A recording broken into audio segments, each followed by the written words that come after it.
So here we are, almost 40. And you know what?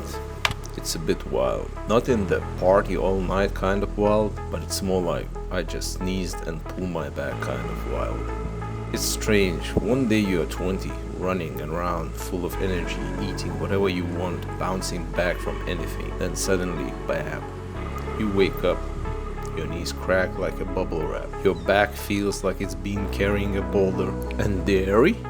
Forget about it. One cappuccino with regular milk and you are out of commissions for the rest of the day. But here's the thing.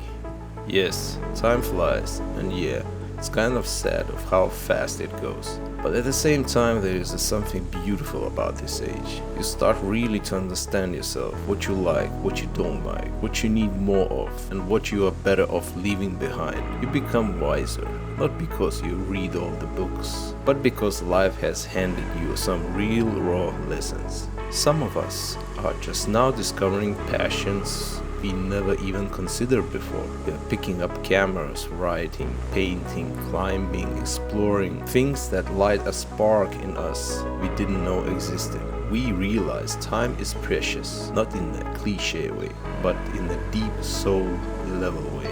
You stop wasting time on things that don't matter. You start choosing presence over pressure, meaning over noise. And yeah, I'm almost 40, but I'm still kicking. I have to. There's still so many peaks to climb, literally and figuratively. I have got dreams that I don't care how old I am. I got mountains calling my name. So no, there is no time for weakness. This age, it's not the beginning of the end. It's just the beginning of knowing who I truly am. Let's keep climbing.